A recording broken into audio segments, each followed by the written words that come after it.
If you are a hyperactive ADHD mum, you don't need any accountability. You already have a slave driver, and it's you. So, what we need is to strip it back, make it more simple, and remove the guilt and the perfectionism and get back to what's important. First up, my personal values clarification exercise.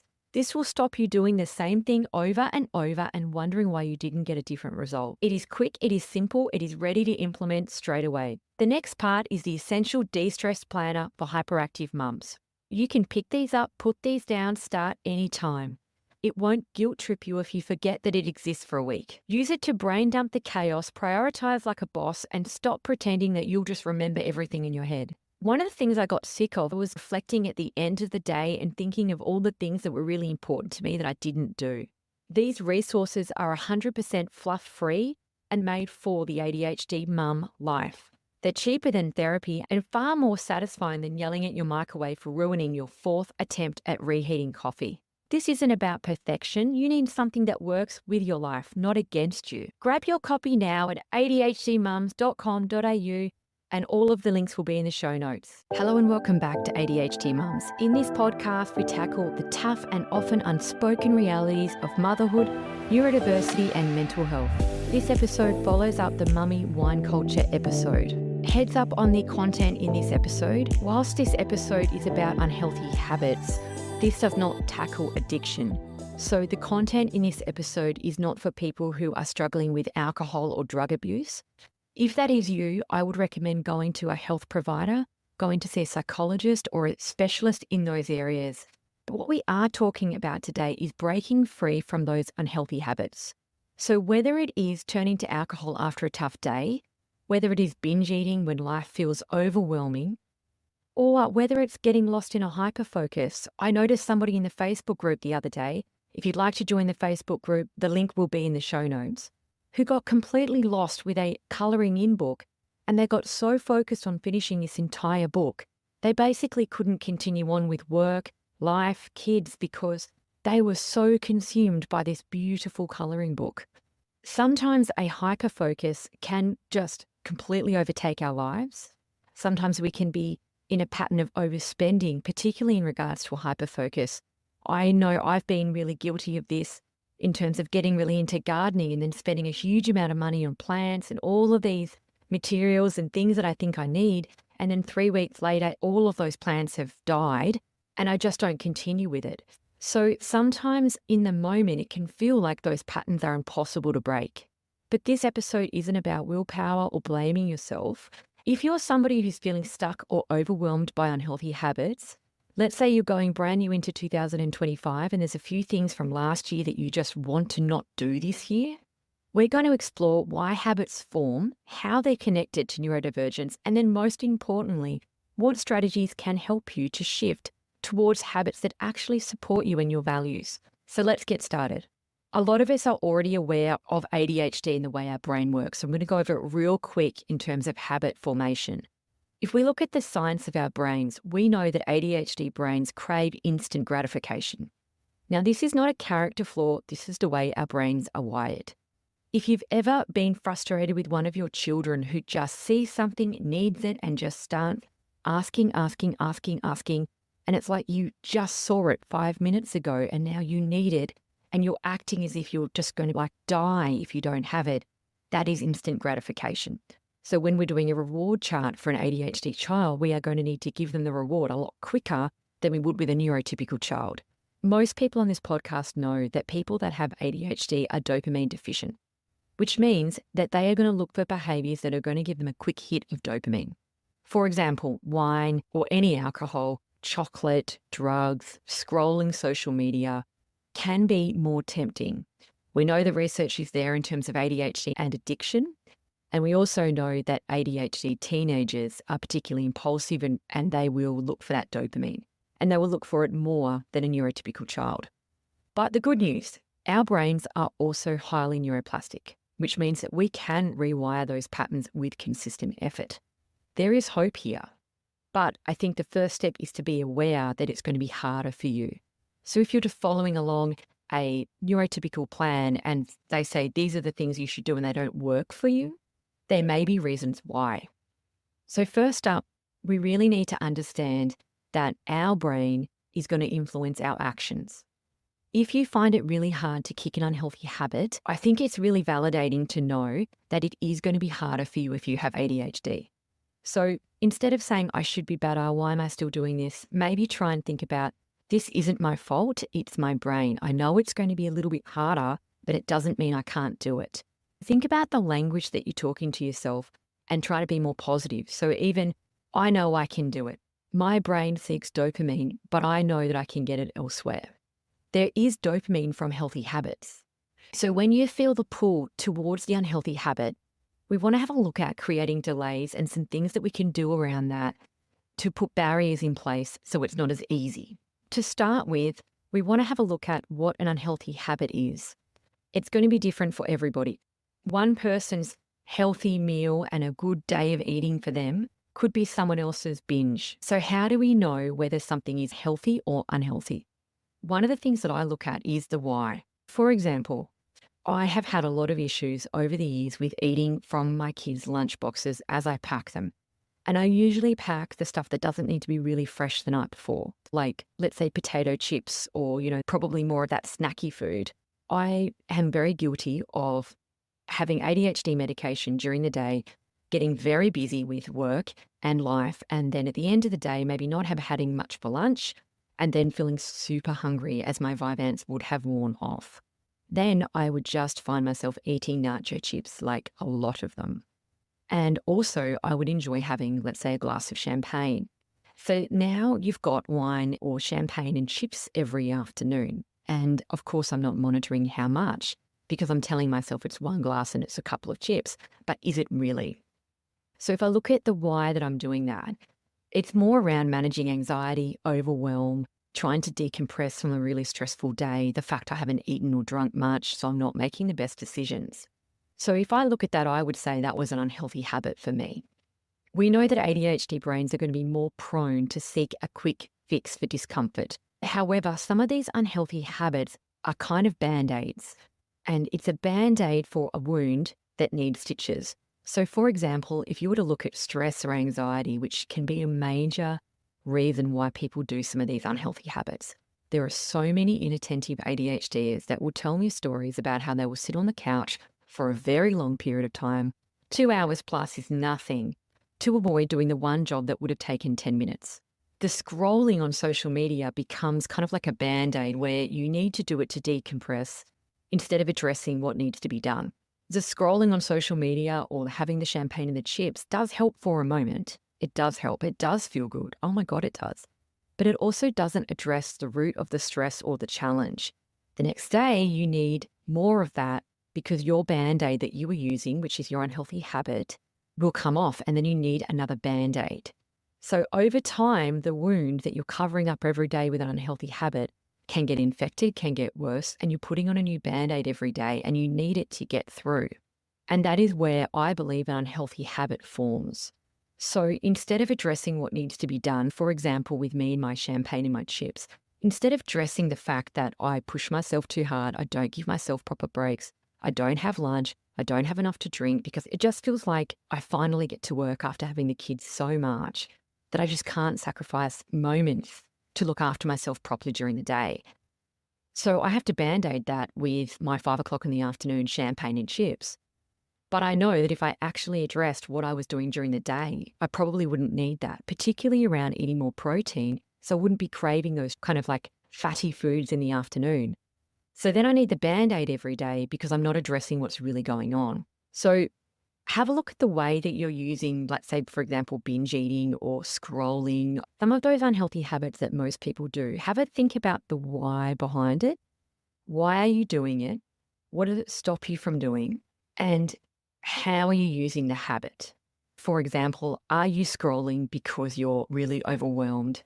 You're sad, you're stressed, you're hiding from your children because you're in chaos or you're really unhappy in a relationship? Why are you doing the unhealthy habit? Now, let's just be really clear. When you're looking at an unhealthy habit, it can be really confronting to look at the why. It's far easier to just continue on doing your unhealthy habit rather than having a look at where it's actually coming from. But if you're having a look at what triggers it, you've got a real opportunity to solve it properly, as opposed to, for example, if I said, oh, I'm going to replace that drink with, a lemonade and I'm going to replace those chips with some other snacks, that's great. And I think that definitely is a step in the right direction. But the real solve here would be to take care of myself better during the day. So have a look at whether you're swapping something out or whether there's an actual issue that you need to look at. We really do need to acknowledge as well that for ADHD mums, there can be a real struggle with emotional regulation. Whether it's handling the morning routine, whether it's keeping up with work, managing the family, doing the afternoon stuff, doing the dinner, have a look at how you feel and start to track your mood. Another reason that we use unhealthy habits like alcohol or, even impulsive spending is a really big one. A lot of people I know sit on the couch at the end of the day and they like to do online shopping.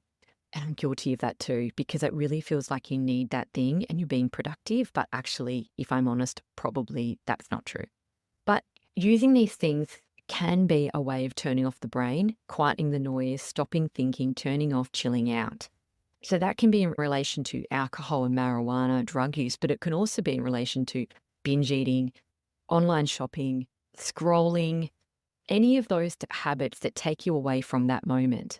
Have a think about whether the unhealthy habit is starting to affect your relationship, your responsibilities.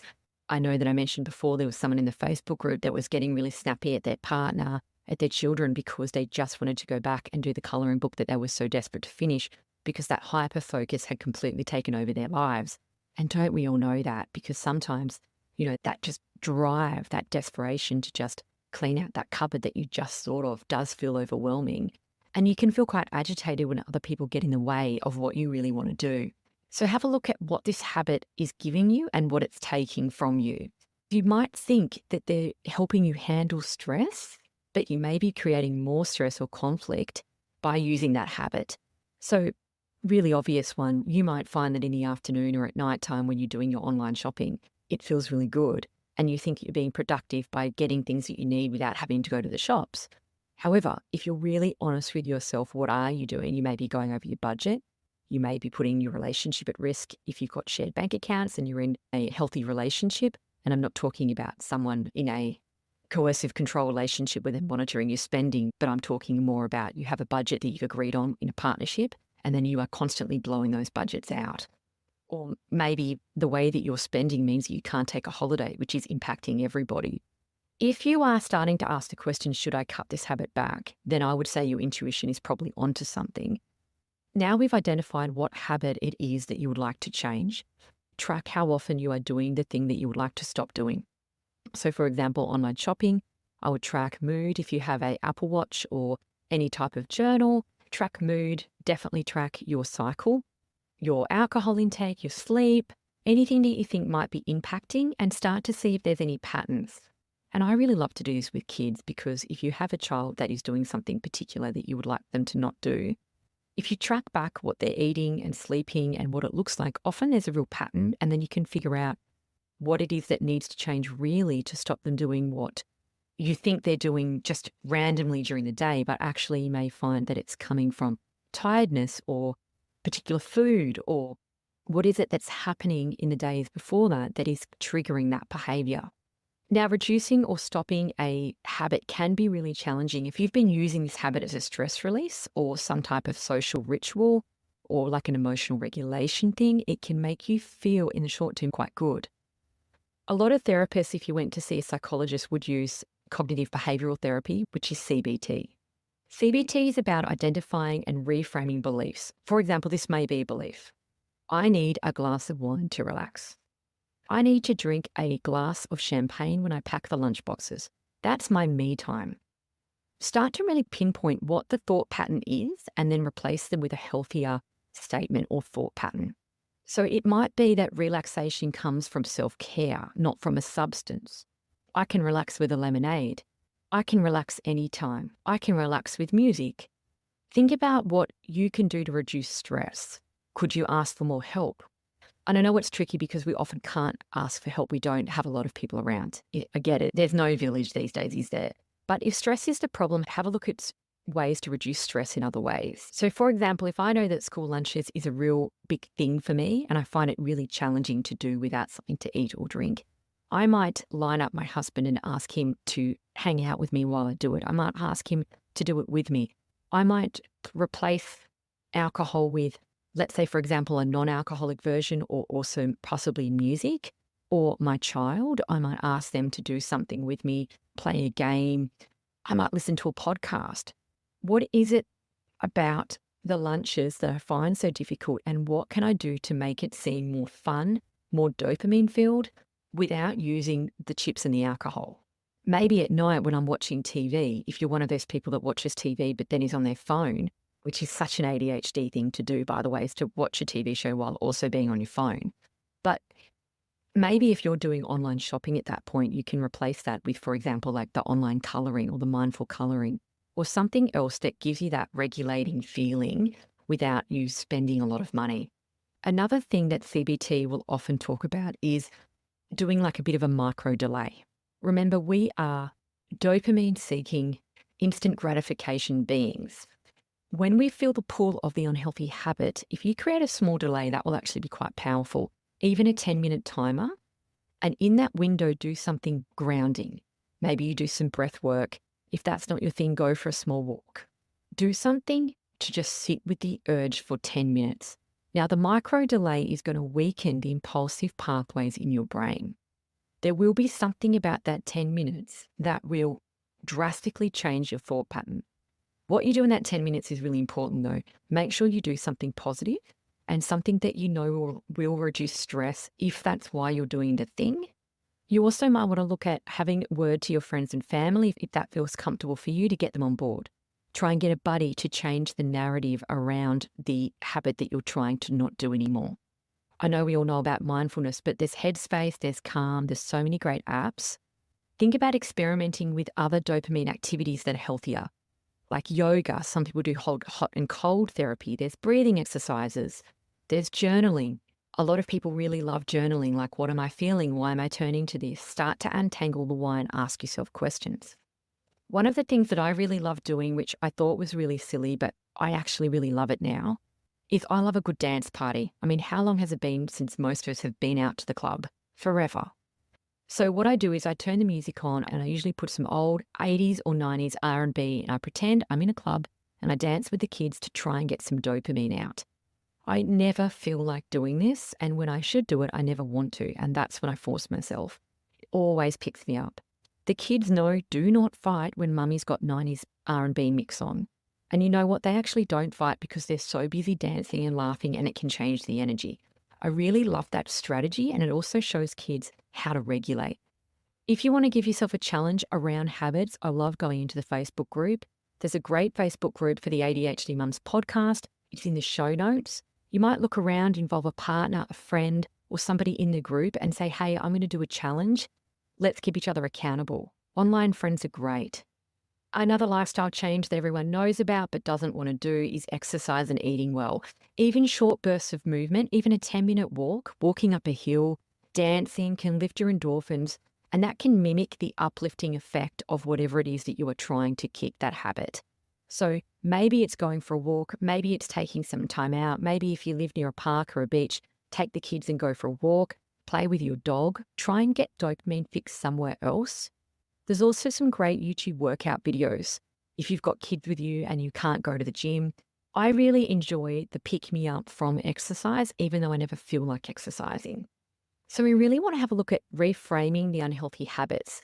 Unhealthy habits aren't bad, but they can be signals of unmet needs or emotions that you're trying to process.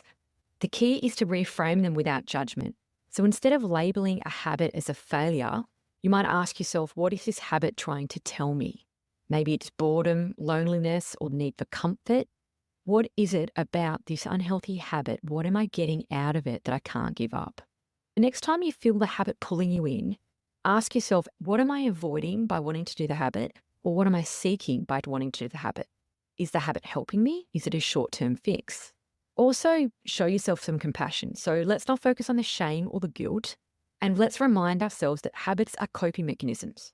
You've developed it for a reason, so it would be unlikely, if it's a really strong habit that's really important to you, that you can just listen to this episode and stop doing it. One step forward, 2-step back might be okay for you for the moment because you're acknowledging and starting to move forward. There's also massive power on ritual and rewards. ADHD brains thrive on structure, but it has to be the right type of structure. If you're also autistic, you might like a strict, inflexible routine, but some ADHD brains find that boring and want chaos and change whenever suits them. So it's going to depend. You've got to have the right type of structure for you, but we want to look at building routines or changing routines. So for example, if your routine is having champagne and nacho chips at 5 p.m. and packing lunches with that, you might need to swap it out for a soft drink or sparkling water or a mocktail or something different. Also, you can engage your senses in other ways. So let's say if I'm packing lunch boxes and I want my champagne and my chips, I might start to use different textures, different sensory objects. So I might use candles. I might start to engage my senses in a different routine. I might light a candle. I might get some oils burning. I might get some music playing. Or one thing I really like doing is I really love putting YouTube on and doing riddles with the kids. They love animal facts. So we do advanced animal facts and wow, it's really interesting. So look at what works for you and your family and have a look at alternatives. It's going to be really difficult to change a habit if you don't have anything to put in its place. So if you know that you really like sugar, alcohol, whatever it is that you're replacing or scrolling, you've got to remember just not doing that and doing nothing else is going to be really hard. Create a list of activities that excite you or soothe you, gardening, dancing, and go to a bit of a list of what you can do and what you can do at home with children. You also want to build up friction into unhealthy habits. Impulse control can feel impossible when the unhealthy habits are too accessible. So add friction and add things that make it harder. For example, if you're one of those people that struggles to resist the urge, you may need to have a look at putting a barrier in place. If binge eating is the issue, keep the snacks in the hard to reach places. For alcohol, put it in a place that's warm and don't have it cold, ready to go. Or even better, just don't buy the snacks or alcohol and don't have them in the house. Or maybe you have settings on your phone that you change it so you can't scroll at certain times. You've got timers. Try put barriers in place so it's not an instant gratification. If you're looking at curbing spend online, maybe look at what you were spending. That is a terrifying thought, but actually, if you actually tally up what you were spending, maybe you can now afford to have a massage, or you can buy yourself a book, or what is it that you can do that's actually coming back to you, because it's all of this $10, $20 here and there that all adds up to $100. But then you might think, oh, I don't have the money to do this particular thing, but actually, if you weren't doing all of your online spending, you probably would have the funds for that. So maybe initially you may have to set up a reward pathway for yourself so you're working towards something. And you can see here why OTs recommend reward charts for ADHD kids, because you really do need to set up that dopamine hit somewhere. And you don't have to do that forever. This might just be for the first month or two to get you out of the habit. You also want to have like a pause point. You might want to call someone, have a sticky note on the fridge, have a notification on your phone, have notifications that says you've been on Instagram for too long to get you moving through that time that you know is difficult for you. Have a bit of a look at emotional resilience and the root causes. So unhealthy habits are often a response to an emotional discomfort. Building up emotional resilience can help you sit with the feelings instead of just reacting impulsively. So you might do emotion mapping. A lot of people love emotion wheels to start to identify what it is in the moment if you are unsure that is driving you. Boredom, overwhelm, sadness. Naming the emotion can be really grounding, and a lot of people actually don't know what they're feeling sometimes. Looking at it as a prompt can be really helpful. You can go, wow, I feel incredibly lonely actually in those moments, and I didn't know it was that. But if you can pinpoint loneliness, you know that you may need to reach out to a friend at that point. But if you don't know what the feeling is, then it can be hard to really solve it in that moment or sit with it in that moment. We do know that perfectionism can really trip us up. So perfectionism will trip me up every time. But instead of focusing on being perfect, we might need to aim for progress. So change doesn't happen in a straight line, and that's okay. So we might need to break up the big goal with tiny steps. So for example, we might want to reduce our online shopping to a certain amount. We might replace binge eating with something else, or say, I'm only going to be doing this activity with my binge eating that I know I love to do that's really important to me. I might do that just on Saturday night for the first week. make it easy to achieve so you're feeling good about yourself throughout it. You might use a journal to really document the benefits that you're seeing, your better mood, if you're more patient, you've got increased energy, because some of that isn't trackable. Like you might be feeling better about yourself, but you're still doing that unhealthy habit a little bit. Maybe if it's scrolling on your phone, you are spending more time with the kids and you are scrolling less, but you're still scrolling more than you want to, but you're making progress. You really need to stop and celebrate the win. So many people with ADHD do not celebrate the win. We just berate ourselves for what we haven't done. So let's say if I make massive progress on binge eating, instead of actually celebrating that, I'll go, well, I'm still drinking, so I haven't even done that part yet. And it's like, well, hang on a second. What about what you have achieved? So take time to choose the habit. And if you make progress, actually celebrate it. Start small, show yourself compassion. You've got this. Thanks for tuning in. If this episode resonated with you, share with a fellow ADHD mum or drop a comment into the Facebook group. Let's keep lifting each other up until next time. The key message here is you are not alone. Thank you for listening. If you enjoyed this episode, follow us on Instagram or head over and join our amazing ADHD Mums podcast Facebook community. Everything you do matters and helps to spread the word about what neurodiversity in females looks like.